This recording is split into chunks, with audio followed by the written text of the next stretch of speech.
नमस्कार, आप देख रहे हैं इंडिया लाइव 24/7। मनरेगा में महाघोटाला, प्रधान सचिव और अफसरों की मिलीभगत से गरीबों का हक लूटा गया। कागजों में काम पूरा, जमीन पर खामोशी, भ्रष्टाचार का खुला खेल। उत्तर प्रदेश के जनपद बहराइच से इस वक्त की सबसे बड़ी खबर, जहां मनरेगा योजनाओं को कुछ भ्रष्ट प्रधान सचिव और अधिकारी अपनी कमाई की खान बना चुके हैं।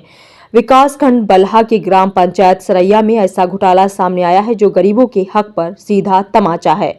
यहां 2 साइडों पर मिट्टी भराई का काम दिखाया गया है। मनरेगा पोर्टल पर मजदूरों की हाजिरी भी लग रही है, लेकिन जब हमारी टीम मौके पर पहुंची तो वहां सिर्फ सूखी जमीन, झाड़ियां और झूठ की मोटी परतें मिली। न मजदूर, न काम, न कोई ईमानदारी की झलक, सिर्फ कागजी काम और जेब में सरकारी नोटों की खनक। अब सोचिए, जिस योजना का नाम है महात्मा गांधी राष्ट्रीय ग्रामीण रोजगार गारंटी योजना, उसका हाल देखिए। यहाँ गरीब को तो गारंटी नहीं, लेकिन प्रधान को हर महीने की मोटी कमाई की गारंटी जरूर है। ग्राम पंचायत सचिव और रोजगार सहायक दोनों ही की मिलीभगत के बिना यह खेल संभव ही नहीं, क्योंकि जो मजदूर साइट पर गए ही नहीं, उनके नाम से हाजिरी लग रही है, पैसे निकल रहे हैं और काम पूरा दिखाया जा रहा है। यह सीधा सरकारी खजाने की लूट है। दिन दहाड़े सिस्टम के सामने सबकी आंखों के नीचे गांव के लोग कहते हैं, भैया हमने कोई मिट्टी नहीं उठाई, लेकिन हमारी हाजिरी लग गई। अब सवाल उठता है, कौन लगा रहा है यह हाजिरी, कौन भेज रहा है भुगतान और कौन काट रहा है गरीब का हक? जवाब साफ है, प्रधान सचिव और रोजगार सहायक की भ्रष्ट तिकड़ी। अब जरा सुनिए इन अफसरों की अकड़। जब पत्रकारों ने ग्राम पंचायत सचिव और विकास खंड अधिकारी से बात करने की कोशिश की तो दोनों ने फोन तक नहीं उठाया। अब सोचिए, जो पत्रकारों का फोन नहीं उठाते वे आम जनता का फोन कब उठाएंगे?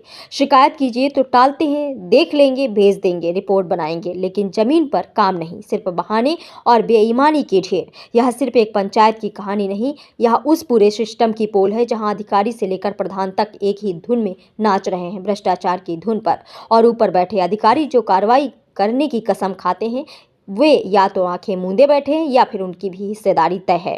प्रधान साहब को डर नहीं क्योंकि सचिव उनके साथ है, सचिव को डर नहीं क्योंकि विकासखंड अधिकारी उनकी ढाल है, और अधिकारी को डर नहीं क्योंकि सिस्टम उनके साथ है। तो सवाल उठता है, इस देश में ईमानदार कौन बचा है? सरकार कहती है हर गरीब को काम और हर मजदूर को सम्मान, लेकिन हकीकत यह है कि हर गरीब को धोखा, हर भ्रष्ट को इनाम। गरीब मजदूर दिन भर धूप में खड़ा है कि शायद कोई काम मिलेगा। वो उम्मीद करता है कि मनरेगा से कुछ रोटी आएगी, लेकिन यहाँ उसका नाम तो काम में है, पर उसका पसीना सिस्टम ने बेच दिया है। अब वक्त आ गया है कि ऐसे भ्रष्ट प्रधानों, लापरवाही सचिवों और चुप बैठे अधिकारियों के खिलाफ कठोर कार्रवाई की जाए। जांच नहीं, एफआईआर होनी चाहिए, सस्पेंशन नहीं, जेल होनी चाहिए, क्योंकि जब तक ऐसे भ्रष्ट लोगों को सजा नहीं मिलेगी, गांव में विकास नहीं, बस विनाश होगा। यह रिपोर्ट सिर्फ सरैया पंचायत की नहीं, बल्कि उस हर गांव की सच्चाई है जहां गरीब की आवाज दबा दी जाती है और भ्रष्टाचार को सरकारी संरक्षण मिल जाता है, जहां डर खत्म और सच्चाई जिंदा रहती है। हम सवाल पूछते हैं क्योंकि चुप रहना भी जुर्म है।